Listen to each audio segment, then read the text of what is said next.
Hi, everybody, and welcome back to Tattoo Homewreckers Couch Edition podcast, where we talk about mostly life and in between, but sometimes tattoos. Yeah, sometimes we talk tattoos. Listen, we do so many tattoos all the time. It's just at some point we run out of subjects, and you guys still haven't, recommended something. So let us know if you have any tattoo idea that you want us to talk about, please. Otherwise, we're just gonna keep being our chaotic selves. So yeah. And I want you to sit on the couch today. Yes, I've been extra comfy cozy because we have had a week. You're just being licked today. I am. Waffles is joining the show. But let's start us off with what does your gender feel like today? Almost said, what does your journey feel like today? That's crazy. It is a journey. It is. I thought I saw something out the corner of my eye, but it's my fucking eyelash. My gender today feels like a 12-year-old little, like, tomboy. Oh, nice. So, like, she's still a girl, but she's gonna fucking be out in the mud with all the boys. I love that. She says, fuck your, like, gender roles. I fucking love that. But she still loves being a girl. Period. She should. I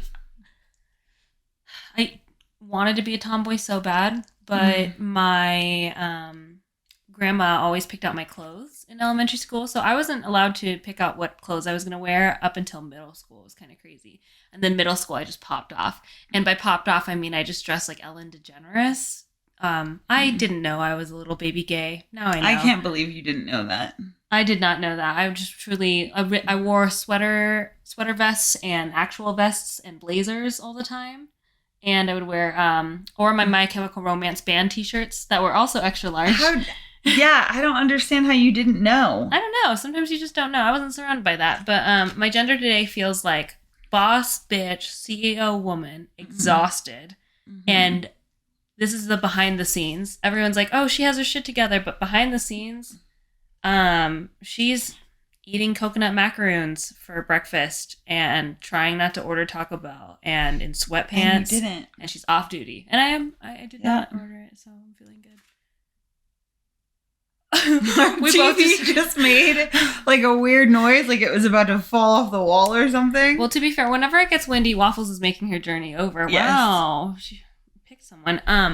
Whenever it gets super windy in the house, it makes a bunch of weird noises. So if you guys hear anything weird, then that's what it is. But today, or it's that our house is possessed, or it's or demons. Yeah, it could be either demons. Or. Today we're going to talk about the Plight of the Planner. We are. Time to have this discussion on the podcast. This is to recognize all of my other planners out there. Yeah. Shout out to all the planners of the friend group. You guys are really hustling and crushing it. But also, we got to talk about like the unseen labor that goes behind it, and the exhaustion and the feelings around it. So do you want to start us off? Did you have an opening statement? No. As a planner? I'm feeling more like a procrastinator right now than a planner. That's okay. Which, to be fair, is a phase in like the recuperation part of planning. Because this all has become abundantly clear lately as like parts of our friendship and my marriage and like my life journey is all kind of like clicking together, because we did an episode on here forever ago about stuff like my blamable face and about how I carried everyone else's like packs for them, and you guys were like, yo, give me my packs back.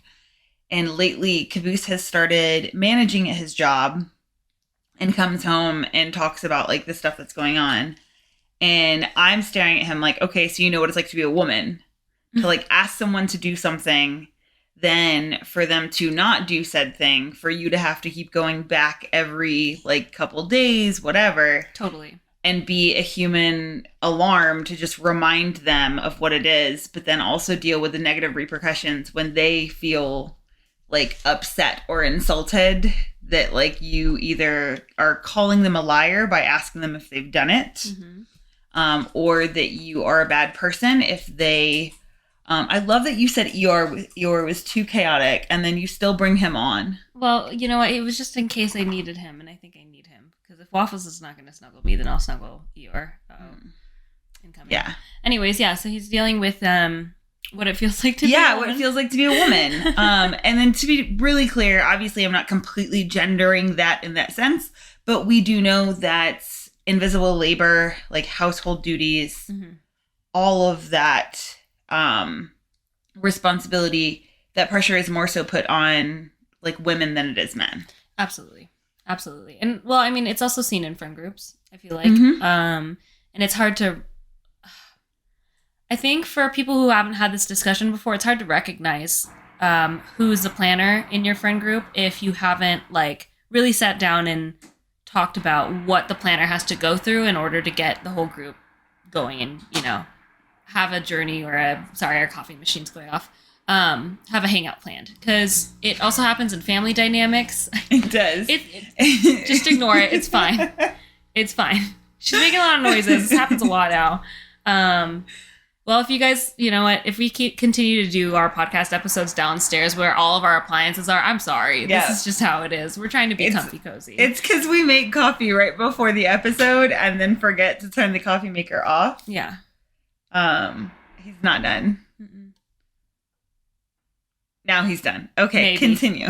But I mean, it can also be found in family dynamics too. I've had it happen to me where it's like, okay, we all want to do this thing, but then no one actually steps up to organize it. And when you're organizing stuff for like a friend group or your family, it is incredibly stressful, because with every decision you're making, you are just hoping that you're making the best decision for the good of the group. And if you're extra empathetic and sensitive to like if people are or are not having fun, you're also thinking about that. Like, okay, well, how is so-and-so going to feel? How is this going to affect them? If we show up and it's a total disaster, I need to prepare myself for it, because you'll still feel a little bit of guilt and blame. Yeah, I would say a little bit is an understatement. Honestly. A lot of bit of guilt and blame. I think that it's that all of that responsibility, because it's not a simple, I mean, anyone who's got kids knows this. Picking out a restaurant is not a simple task of, okay, I'll just pick out this restaurant because I like it. Right. When you are the planner, you have to be able to answer everyone's questions about said restaurant, because inevitably they're going to have questions. And occasionally they don't, but for the most part they do, which means you need to have basically done an entire research project on where you can eat, making sure that they've got food for everyone, making sure that they don't have like allergy issues, making sure that what that person typically likes to eat at that specific time of day is also taken into consideration. Right. If you've got someone who's like, hey, I have to be gluten-free, then you have to like have all that. And I'm not saying that like as a planner, you don't, I don't know, like enjoy it, because there are those aspects where I'm like I, as a planner, enjoy the fact that I'm like, hey, all of this goes into it, because it's a little bit like a puzzle piece, like, or a puzzle, like putting together all these aspects to come up with, the perfect solution. But the problem with that is that it is a very unseen, like invisible labor, 110%, because no one thinks about that. So then when you ask questions, they're just like, oh my God, why are you asking me so many questions? Or, oh my gosh, why does it matter? And it's like, yeah, you don't see it. So you don't see all the work, effort, planning, the hours of research it takes to do a single like trip, or, you know, with event planning, like thinking of everything and not having people that you can necessarily like rely on. Or even like in those moments, like we've talked about this, like I have to think of so many things, because if I don't, like that's been a big thing that we've been working with Caboose on, is that he doesn't currently make any plans. And we've been really digging into this, like he has no idea, like genuinely no idea, like of like what it takes. So as he's like learning that, because he's never had to do it before, he's like, dude, what the fuck? This is exhausting. It's like, yeah, but if you don't think of those when something goes sideways, if you think to yourself like, oh, I don't think we have a planner in my group, or if you're like, oh, I don't know if I am the planner, are you the bitch that everyone turns and looks at the moment there's a question? I'm glad that you brought that up, because that's also a big thing. Like there's this unseen like dynamic that happens with a planner as well. So when things go wrong, immediately they turn to the person who organized it. And it's hard because again, it's like, or it's the person that they perceive will know the answers. Because right. even when we've had stuff that like Caboose planned or like you've planned, then in those larger groups, then they look to me to be like, what's up? Yeah. And like you're the food person, so you always plan the food, which means the moment someone's like, I'm hungry, all eyes go. Yeah. What are we eating? Where are we going? I'll go, okay, I'll figure it out. Yeah, totally. And it's stressful because, like, I think when you're carrying that, like, weight for so long, that's why it's important to have, like, a good, like, group dynamic. If you can volley between people, like, oh, what about this, this, and this? And not all the responsibilities are solely targeted on one person 100% of the time. That's what makes a really successful, like, friend group or trip or event, you know? Just because I feel like if it's just one person's job the entire time, it gets grating. I love being the food person. I really do. But, you know, obviously I also have moments of just like, oh my God, like, fuck, I don't want to pick. You know what I mean? Like, oh, God damn it. Like, fuck, here we go again. Or if it doesn't work out, like, I feel super, super bad. If the restaurant's like not good, I'm like, shit. You know, the reviews like said they were going to be good. I'm so sorry I led us astray, because that does happen. Yeah. And feeling the unbearable like guilt around it is inevitable. Which I think that if you're not the person, because like as we've been talking about this whole decision making and planning, is that there is inherent risk when you plan stuff. And so many people that don't plan do not understand that. So when you're like, no, I have to think of all these things because that's what guarantees a good time. I have to like you said, like research the restaurant, make sure it's got good reviews. And then when it doesn't, you carry that weight because they're looking at you like, well, why did you pick this restaurant? And it is those little subtle looks of like, oh no. And if they haven't planned shit, so like I know that like when we go to, inevitably we hit bad restaurants, we stay at bad hotels, whatever. Because you and I volley back so much, there's less pressure. I won't say no pressure, but there's less pressure that if it turns out bad, either one of us is going to be like, well, because we both know we've done our due diligence. Like I look up, not only do I look at the reviews, I also look at the photos of the food. And then from then on, I look at the menu to make sure that it has something for everyone, you know, and not just one thing for everyone. Like you guys have options, because that's also a big thing. Is like, it's really shitty if I'm just gonna bring it up, but like if you go to a restaurant and there's only one vegetarian option, that sucks. And it's like a side salad, like that's lame, dude. But I think like part of the person, so like we'll use restaurants because that's what you usually handle. Part of the like job and responsibility of the person not making the decision is that you need to validate that person's decision, whether good or bad. Like if we've eaten somewhere that's like doesn't turn out to be good and you're the person going through the like, oh my God, this is terrible, this sucks. It's my job to then be like, oh bro, like this does totally suck, to validate your feelings.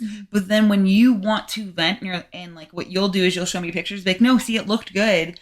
And it's my job to sit there and be like, yeah, it does. What the fuck? We got punked. Like maybe they're having a bad day. This fucking sucks. And then to think of the secondary location we will then go to, or the solution to the problem. Because you've already been vulnerable and put yourself out there. And so then when I'm just like, oh yeah, it sucks, and then I just fucking zone off and go to Mars in my brain and leave you alone in that responsibility. That to me is like a part of that volleying back and forth. Is it's not just that the initial decisions are volleyed back and forth, but it's that if and when stuff goes wrong, you give space for that person to feel how they feel. And then you step the fuck up. So you're not like, yo, you're currently wounded because the decision you made did not turn out the way you wanted it to. And that's incredibly disappointing.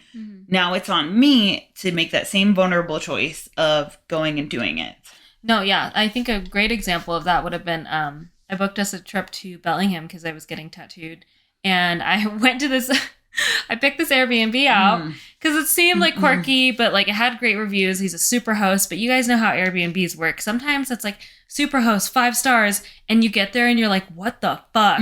We get there and immediately we can't breathe because like the cigarette smoke's so bad. There's like live bugs in the fucking house.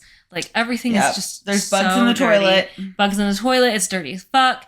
So you were like, oh my God. And I was like, fuck, what do we do? I feel so fucking bad. And you're like, there's a hotel right here. I'm going to call them and we're going to see if we can get a room. And I appreciate the hell out of that. Because again, it's the volleying. So that's what makes it a little bit easier on the planner. Because I think this episode is for both people who plan and people who don't. But, you know, maybe you should consider starting to plan.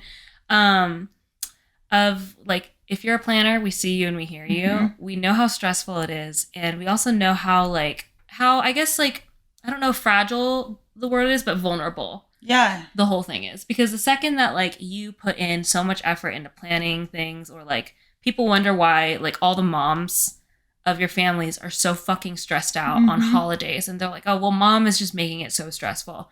Is she making it stressful, or is the weight of the labor that she's doing so overwhelming that every little thing is incredibly, like splinters in your brain? Yeah, because just where someone makes a comment about the dish and she's like, well, no one else is going to make it. So who is going to help me with this? And you, like, if you haven't planned a full holiday feast, first off, do it. By yourself. Don't ask the women that have planned it before you for help. Do it by yourself so you can understand the magnitude of that. Yeah. Because, and then when shit goes wrong, just take it. Because, like, that's also what you have to be when you are the planner or the host, is that when people make shitty comments, you have to fucking sit there and take it and act like you're just grateful that they're there. Because if you clap back on anything, they're like, oh my God, you're being dramatic. Or, like, the times that I've cried over the fact that I'm like, but I know that it takes so-and-so X amount of time to wake up in the morning, and then it's going to take that much time to get ready, and we are all sharing a bathroom, and I know that, like, he is going to need to blow up the bathroom in the morning so that no one else is going to want to go in there for at least 45 minutes, which means that, like, I need to be like, hey, Calista, I need you to sleep, or I need you to shower tonight, so that way you can be ready tomorrow morning. Otherwise, you're going to go in, you're going to be in a really bad mood because it's going to smell terrible. And, like, all of that sounds like spiraling to people that do not plan, is why you have good trips, because somebody else is thinking every one of those last little things and planning it to a T. And then, like, my fucking inherently, like, been planners their whole life, their family forced them to. To be very clear, you weren't born this way. You were forced this role. Yeah. For those people that are like, bitch, I feel that. That rant makes complete sense to me. Yes, absolutely. Yeah, no one else sees that. Yeah. Because you've done such a good job in your planning that, like, I'm not blaming any of us for it being invisible, but that we were taught when we were so young is that we had to control that situation to keep everything good and solid. So that way everyone else could have a good time. So you learned how to plan and basically move people around like chess pieces without having to overtly tell them. Yep. I don't have to. Now with you, I will, like, overtly be like, yo, someone's going to blow up the bathroom in the morning. That means we need to do X, Y, and Z. We talk about it when we travel that, like, I don't want to poop in the hotel room bathroom because she's in there. So she knows that I go immediately and find a bathroom elsewhere in a hotel. But, like, that's shit that's not discussed amongst most planners with the people that are having their lives planned for them. It's that all of those are just these subconscious things that we think of. So then we turn and we're just like, hey, why don't you take a shower tonight? And you're like, oh, yeah, I probably should. I'm like, yeah, it's going to be probably crazy in the morning. So you get 2 sentences, what has taken me 15 minutes to calculate the exact correct moves of everyone else to do. Oh, totally. And I mean, again, it comes down to the dynamic of, like, it always falls on one person. Yep. And so whenever it's like, oh, what time should we leave? Everyone, and I don't know if non-planners see this, but we recognize everyone looks at the planner, typically you. So how long does it take to get there? And it's like, I don't know. Yeah. That's, well, I got to figure the math out on that because, you know, like, here we go. And then it sucks because it is that, like, I had someone tell me not too long ago that they're like, well, is it maybe because you just, like, take that responsibility on? And that's where we had this realization of, like, I don't take this responsibility on. It's that in those moments, all eyes fall on me for the answer. Yeah. And then if I refuse to answer, then eyes will go to her. Yeah. And, like, in her group of friends, like, in her family dynamics and all of that, she's the person that the eyes naturally go to. And then like talking to Caboose, I was like, you know what? How often do eyes fall on you? And he's like, besides work, never. I'm like, so mine is at work and at home. Yeah. So like, do you not see that level of like, I always have to know all the answers? And to rebuttal where you're like, well, you usually do. Yeah, because I don't have a choice. Well, yeah, for me too, I just start to feel like panicky about something. Like if someone hasn't stepped up on it, chances of like I won't be able to not do it because it's stressing me out so much that no one's done it yet. And I'm sure you do the same thing where it's like, oh my God, like I know when people are going to get hungry. Yep. Where I'm like, oh my God, like, no, we got to take care of this now. Otherwise, we're going to be waiting forever. And, you know, people are going to be grumpy and the food's going to be cold or whatever. You know what I mean? Yeah. And so, I don't know. I think to try to make this, like, as constructive as possible, like, what are some things that people can do to help the planner? First of all, I think one of the biggest things you can do is recognize if you are the planner or if you're not the planner. Have a real conversation with yourself. Have a real conversation with your friends. See where you might be lacking in some areas, where you could step up in others. I personally always feel like I can step up in every area as possible.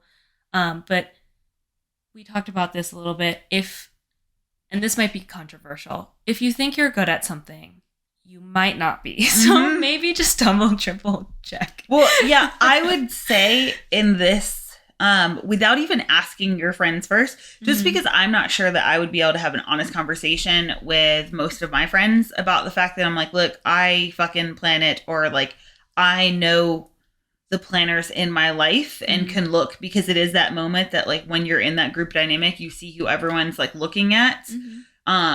So I would say that if you're like, oh, I'm for sure the planner, and you don't necessarily, like, you can't think of like the last like date you fully planned without asking your spouse, like trip you planned for your kids without asking, the holidays, any of that stuff that you did without like having someone to tell you what to do. Or to be clear, if anyone tells you what to do, you're not a planner.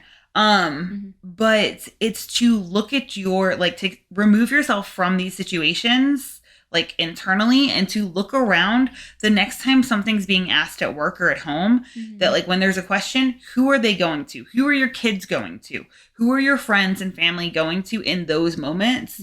And if the like eyes don't fall on you, then like, boo, you're not a planner, which is that opportunity to step up for the planners in your life. Absolutely. And I think ways that you can step up too. I've seen it happen a lot. I've done this a lot too, where if a planner asks you a question, just a overall, just general, do you have a preference? Please answer it. I run into this a lot. Oh yeah. Where it's like, no, whatever you want. And it's like, no, I've already made a ton of decisions. I have decision fatigue. So by the time that I'm asking you what your preference is, I genuinely just want to know. Yep. There is no wrong answer. And it's so hard. And it's really hard to describe to people without people getting like defensive about it. But it's one of those things where it's like, no, I need a clear and concise answer. And a lot of people will give you non-answers. And a non-answer is when you go, well, I'm fine with either. That's not an answer. Or I don't care. I don't care is a non-answer.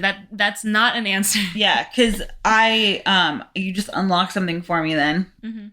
By the time I ask, I have done everything I can to find, this sucks to admit, to find the answer without having to ask you. Yeah. Because I feel like even though I'm planning stuff for other people, I feel like by asking, I'm bothering them. So it touches on that people pleaser wound of being like, I can't ask you. So by the time I've asked, I've already done all the research I can. I've stalked your social media. I've asked other people, like, oh, do you know how this person likes their eggs? Like, I've already done all of that. So by the time I ask you, hey, do you have a preference for your eggs?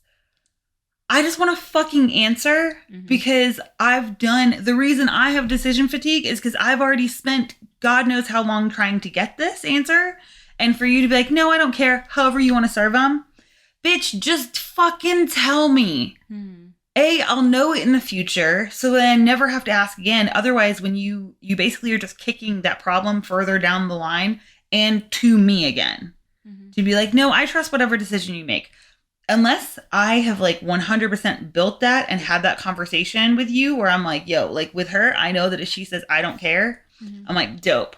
Whatever decision I make, we also have a hard, fast rule. And this is how you can also help planners in your life is whatever decision that planner makes. If you didn't want to fucking like participate in the planning, shut the fuck up. Yeah, I'm really big on that too. Because again, like I said, it's such a vulnerable thing. But I've also had this happen to me before where it's like, well, why did we go to this restaurant? And I'm like, well, why didn't you decide to say something? Why didn't you pick the restaurant then? I'm sorry, but like, at what point are you overstepping? Yeah. Where it's like, no, I'm sorry, but if you did not want to do this part, or if you did want to do this part, you probably should have said something before it was decided or spoken up, because there's nothing wrong. We are all adults here. If someone makes a decision and you're like, oh, I actually don't want to do that, you don't have to do that. And you know what's even better? You not being there and bitching about it. Yes. I agree. Because that to me is like one of the biggest issues with like planning is that then something goes awry and they're like, well, why did you choose this? And I'm like, because you fucking said you didn't care. You said you trusted my opinion. Yeah. So if you trusted my opinion, then shut up and you can plan it next time. Or you can go off and do your own thing. I am the fucking queen of like someone being like, this is what I'm doing today. And I'm like, I'm not interested in that. Thank you so much. I love that. I'm going to go do my own thing over here. Yes. We do that all the time. We're like, so we're going to do this today. And then I'm like, no, I don't want to. She asked me if I wanted to go to breakfast this morning. I was like, that sounds great. And then I realized that I was like, I don't actually want to see another human being. Yeah. And that made me so happy because I can trust your yeses and trust your nos. And I think that's like that other thing that helps is that by establishing those, like, I can trust your yeses, you can trust my nos, you also build in that trust that, like, when something, because you are the person I feel the easiest planning stuff with, because when shit goes sideways or if, like, it turns out horrible, I don't feel like I have ever turned on you or vice versa. We've had those moments where we're grumpy in the moment. Yes. But immediately after, and the only one that really comes to mind for me, maybe you have a different one, is that restaurant in Chicago that was supposed to be really fancy and it was terrible. It was terrible, and I was in a piss poor mood, and I'm not blaming Caboose, but we've had this discussion before because with him, I can't trust his yeses or nos. We haven't established that. Yes. Because he is very much like, doesn't make decisions. He's learning, so we're there. Yeah. And part of that learning is also trying to figure out, like, how to listen to yourself and be comfortable with yourself enough to tell other people. Yeah. And that's what, like, he's still, like, working on that portion. Yeah. But he's still also, I don't know, he asked me for a date this weekend. So, like, he's planning that. So he is planning things. So, but, like, the added pressure of, like, if I'm not happy, and we've been talking about that in therapy, is that if I'm not super happy in a situation, he like spirals completely out of control, and then it puts all that weight and pressure on me for being happy. Whereas with you, when shit goes sideways, like if we've, like that Airbnb, I was never upset with you. And I also, when I said, hey, I'm going to look at hotels, and I was like, look, if that's okay. Like, I'm not trying to like make you feel bad. Like, we are very expressive around like, my intention of this hotel situation is not to make you feel bad. I don't feel like I'm going to be any better at picking. This is just bad luck.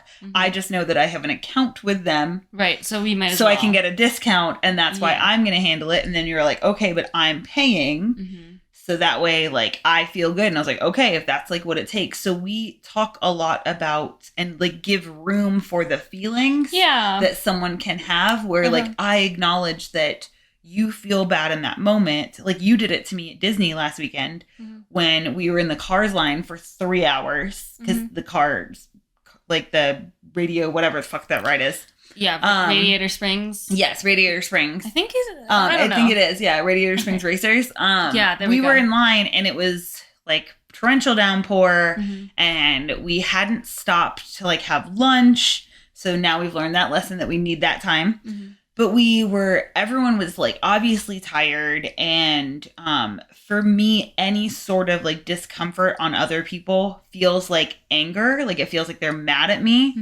So I need in those moments, because, this is my trip. I planned it. Like, even though it's for Cabooses' birthday and it's for us to hang out with our friends, I'm the person that did 90% of the planning. 100%. So it was incredibly stressful. And then everyone's like yawning and grumpy and mad.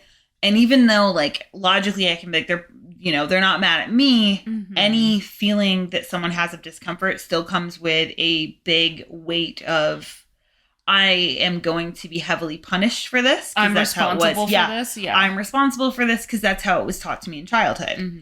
I was responsible for my family's feelings. I was responsible for making sure people were happy. Therefore, if you fail at that, there will be repercussions.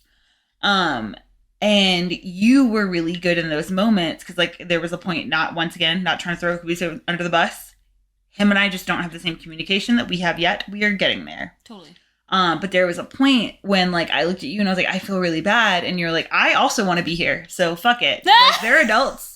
I said, if they want to leave, they want to go sit down, they can. But I too want to be here. And it was your like resilience in that moment to recognize that, hey, I know you feel bad. That's okay. And also, you're not making anyone do this. Yeah. And like, I must have said to you at least like 5 times where I was like, I feel bad. And every time you met me with empathy, and she's already starting to cry. Misty eyes. But you met me with empathy and you met me with space, not to invalidate and be like, don't feel like that. Right. But to be like, yeah, this is hard. One of the points where you were like, yeah, that's okay. And I was like, I feel really bad. Like, they're obviously tired and like, maybe we should leave, but I don't want to leave because we've already been in line for 2 hours. Oh, and like, yeah. I'm a completionist in that sense, too. I'm like, the line will not defeat me. I will defeat the line. And we're already here. And also, I genuinely wanted to be there. Y'all are going to meme on me for this, but the Cars ride is so good. It is a great ride. It is such a good fucking ride. And also, it wasn't anyone's fault that they kept... The reason why it took 3 hours is because they kept shutting down the ride and then starting it back up and then shutting it down again because of the torrential downpour. Yeah. And honestly, I was like, no, I'm A, stubborn, and B, I really do want to be here. Yeah. And C, let me help you take some of that weight on so that way you don't feel like you're the only person like who's a hard yes on this ride. Because I'm a hard yes on that fucking ride. Yeah. I'll wait for however long on that fucking ride. Yeah, it was so good. Yeah. And honestly, let's be real. Like, yes, it was uncomfortable because I had to pee for 1.5 of those hours. But then, and I feel really bad. Like, I hate line cutters. And I don't trust people who, like, go and cut through the lines because I'm very much like, oh my God, they're not really communicative either. Yeah. So every single time I do it, I'm like, sorry. And, like, going back with Caboose because he had to pee as well, thank God. We went back and I like made sure to tell people like, we'll be back. You guys will see us soon. We have to pee. Yeah. And I just kept telling people that. And then I was like, we're back. Here's my thing. I love that. Yeah. I love it so much because Caboose is one of those, like, he gets so mad at people that fucking cut the line. And then he also won't communicate. Oh, I'm a big communicator when I'm telling people. I literally told people when we were passing, like, we'll be back. You'll see us soon. I just have to be. And then when we came back, we were fine. But no, I think that's a great way to support a planner. It's like, give them a hard yes or a hard no. Yeah. If they ask, I mean, honestly, here's the thing. Like, if you feel like, oh God, like, I had no say in this planning thing, then get in on it. Get in on it. Have the conversation of like, hey, I would like to be a part of like planning this. Yes. And I understand that you know, and ask them why. Because like a lot of people like myself, like I am neurospicy. Yeah. So I need to know what's happening and I need details. So even when other people are planning things, I'm like, nope, I need to know. I need details. And I just need to be able to like know essentially that I'm going to be safe. Because like the couple of times in my life where I have just fully let go to other people, I've ended up in very unsafe situations. Totally. And then now recognizing, like, because other times that I would be fine and physically safe, I was emotionally not safe because I need to, like, be okay with, like, leaving at any point in time. So I don't typically like to ride with people. I like to rent my own car because that way I know, like, if I need to leave, I can. So asking them, like, hey, do you want to plan this? Do you want me? Like, where can I help you? Like, and if you have questions, yes, asking, but also making sure that, like, think shit through for 2 seconds. Yeah. Because that's the other thing is, like, a chronic planner and people, like, being like, oh, I can help, and then asking me 17 fucking questions that I'm like, that would have taken a 1 second search. Totally. Or just thinking to yourself for 1 second instead of like, hey, where do the socks go? I don't know. Open the fucking dresser and look. That's not like a real life example. Caboose knows where his socks go. He knows exactly. But yeah, if you want to support the planners in your life, I mean, ultimately try to get in on it. Realize that like when you do plan things, it's going to take a lot longer than you think. Oh yeah. Especially if you're just starting out. Because there's a lot to research. There's so much to research. And although research can seem boring, honestly, the internet exists, and I'm a really big like spokesperson on this. Like, there are so many ways to consume knowledge on the internet that is palatable for you. Yep. So if it's too boring to read an article, then listen to an audiobook, listen to a podcast. If you don't like podcasts, your chances of you being on TikTok, Twitter, I know it's not called Twitter, Instagram, Facebook, the chances of you still using those platforms, guess what? Those platforms don't only work for entertainment, but they also work as a knowledge-based source. I'm not saying trust everything that you see. Fact check if you need, but a lot of the times... I'm so proud you're promoting social media for the great resource it can be. Because it can be a great resource. YouTube. I love YouTube. This one hated YouTube for a really long time. I still don't like YouTube, to be clear. Still on the fence. I don't find it user-friendly, but they do have History Channel documentaries on there. Yeah, which is great. And they have so many channels of, like, genuine Disney nerds and theme park nerds. Yeah. That is amazing, because that means that I then get to take all of this hard work that these people have put into like rating the foods and telling you about the best ways to like handle lines and all that shit. And then I get to consume that in like 20-minute like intervals. Yep. And then have that knowledge to be able to like pass that along so that way myself and my friends can have great trips. Yeah, exactly. So and honestly, you did the same thing. You started watching the food ones. I did. Yes, I did. Because I was curious. I wanted to see what was up, you know? But yeah, I think those are great ways to support the planners. Also, again, be secure in your yeses, be secure in your nos. Try to avoid non-answers.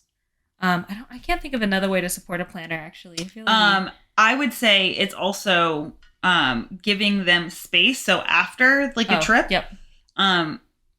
not only do we do trips hard, like we do a ton of things we've talked about in the past. We condense a lot of our life, but also making sure that you give them time off. So Caboose now knows, because I do the bulk of the planning beforehand, which means I do all this extra work before we go on a trip with packing all that jazz. Now he's started like packing his own bags and he is really good at this, where I care a lot about like this sounds ridiculous because we don't actually coordinate our clothes. Like we're not like high fashion people, but I care about like what shirts he's going to wear in like conjunction, because I'm thinking of photographs. Like visually speaking, I want to like make sure that we're not all either A, wearing the same thing unless it's intentional, or B, and which does happen sometimes.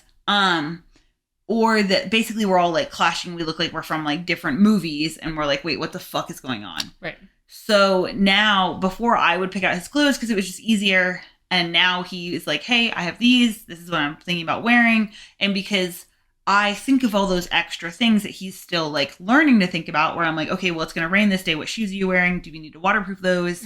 He now is in this place where it feels much easier, because I can just be like, hey, can I like, I don't have to ask him to see what he's wearing. He shows me, and then I can ask him questions about like, okay, do you think that's going to be like a heavy enough shirt, or do you need to bring a light jacket?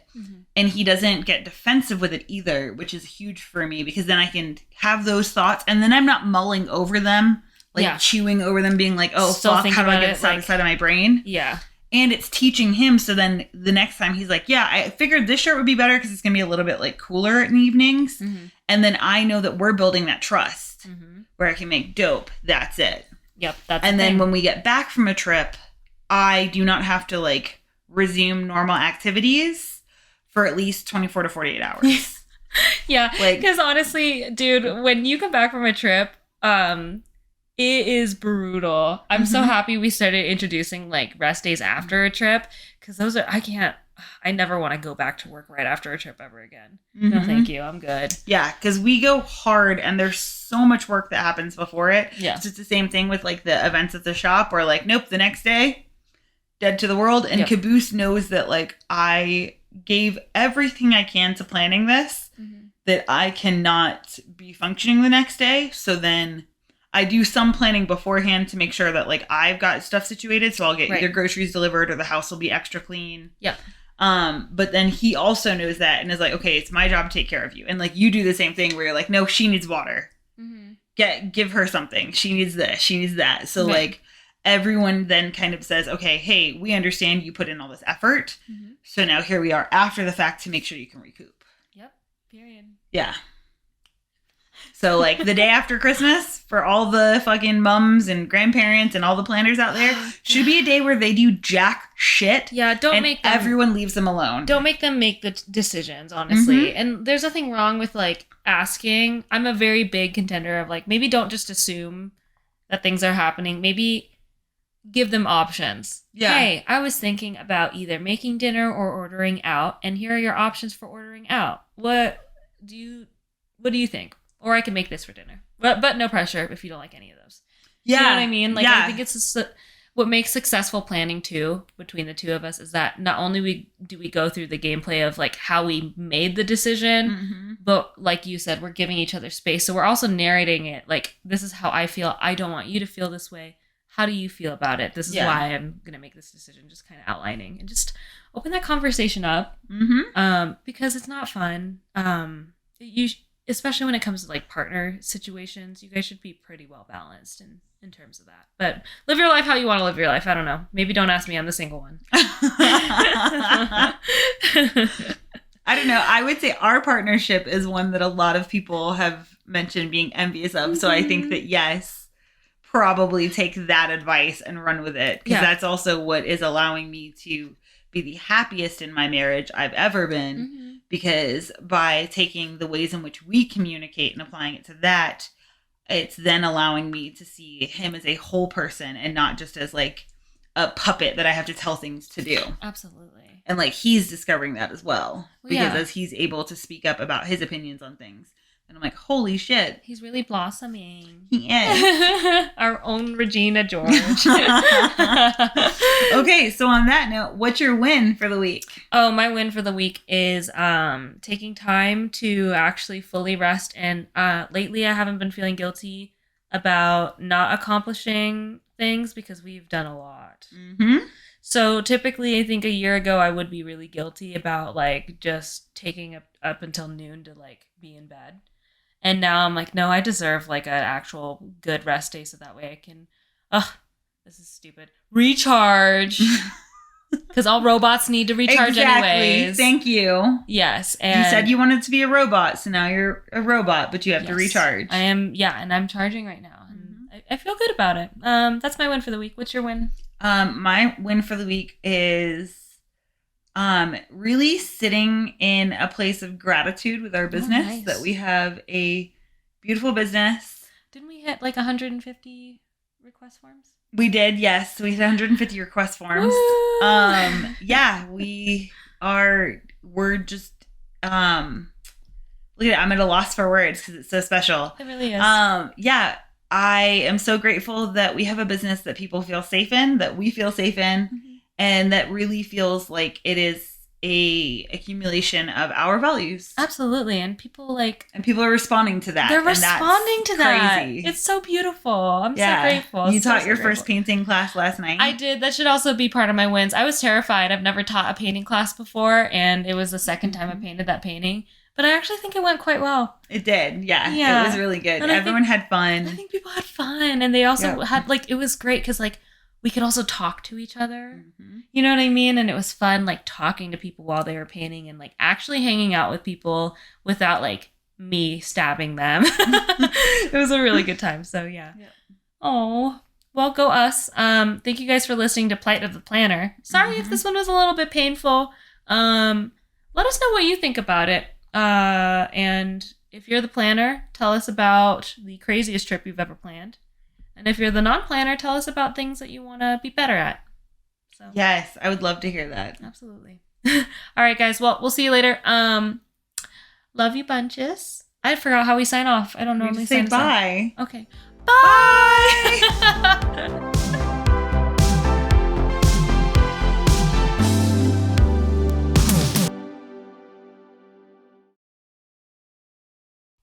Why'd you start out so creepy? Welcome to Dave and Buster's. I have to do the My name's Dave, and this is Buster. That's Buster? Yep. Okay. Shh.